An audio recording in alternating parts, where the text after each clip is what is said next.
Assalamualaikum warahmatullahi wabarakatuh. Perkenalkan, nama saya Wildan Sugihara dengan NIM 2004010068 dari Farmasi C akan menjelaskan materi mengenai analisis kualitatif kation golongan 5. Yang pertama akan dibahas mengenai pendahuluan analisis kimia kualitatif. A. Pengertian analisis kimia kualitatif.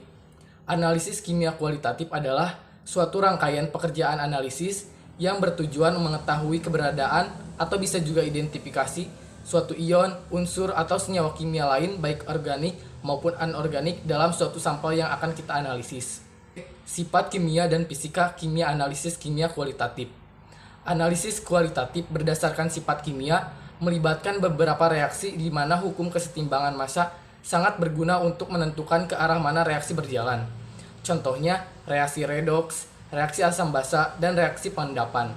Sedangkan analisis kualitatif berdasarkan sifat fisikanya dapat diamati langsung secara organoleptis, seperti bau, warna, terbentuknya gelembung gas, ataupun endapan yang merupakan informasi yang berguna untuk analisis selanjutnya.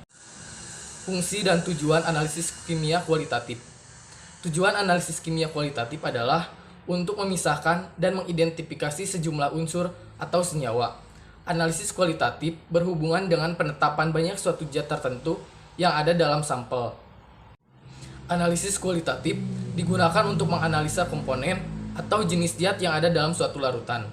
Analisa kualitatif merupakan salah satu cara yang paling efektif untuk mempelajari kimia dan unsur-unsur serta kation-kation dalam larutan. D. Mekanisme kerja analisis kimia kualitatif. Yang pertama, mengorganisasi data. Yang kedua, membuat kategori. Yang ketiga, menguji hipotesa. Keempat, mencari eksplanasi alternatif data. Dan yang terakhir, menulis laporan.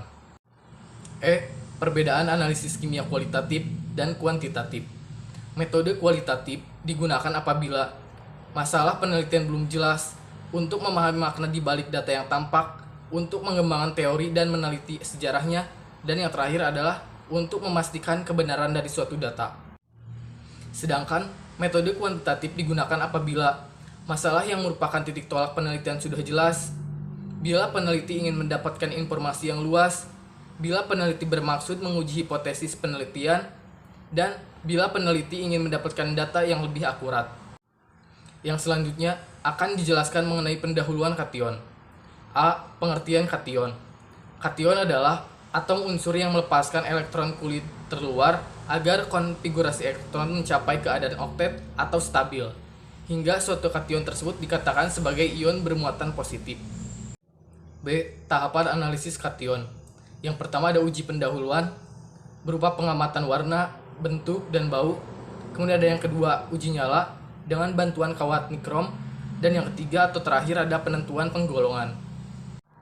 Selanjutnya akan dibahas mengenai analisis kation golongan 5.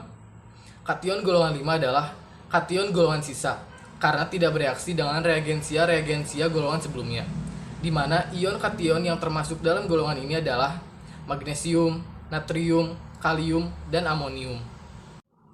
Yang pertama ada uji pendahuluan. Untuk magnesium digunakan sampel MgSO4 dengan warna bening, bentuknya larutan, dan baunya tidak berbau. Sedangkan untuk natrium digunakan Na-asetat dengan warna putih, bentuknya larutan, dan baunya tidak berbau.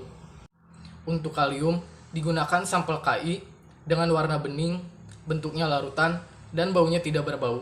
Sedangkan untuk amonium digunakan sampel NH4SCN dengan warnanya bening, bentuknya larutan, dan baunya tidak berbau. Yang kedua ada uji nyala.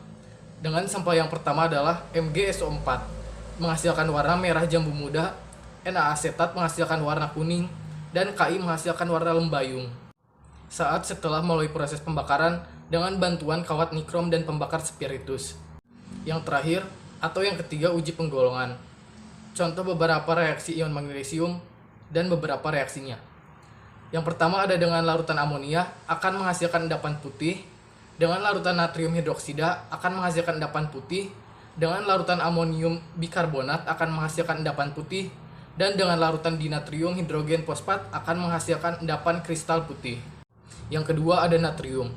Berikut ini ada contoh beberapa reaksi ion natrium dan suatu reaksinya. Yang pertama, dengan larutan uranil magnesium asetat akan menghasilkan endapan kristal kuning. Yang kedua, dengan larutan asam kloroplatinat tidak menghasilkan endapan. Yang ketiga ada kalium. Berikut ini contoh beberapa reaksi ion kalium dan reaksinya. Yang pertama, dengan larutan natrium heksanit tritokobal akan menghasilkan endapan kuning. Yang kedua, dengan larutan asam tartara akan menghasilkan endapan kristal putih. Yang ketiga, dengan larutan asam perklorat akan menghasilkan endapan kristal putih. Dan yang keempat atau terakhir, dengan larutan heksakloroplatinat akan menghasilkan endapan kuning. Yang terakhir, ada amonium.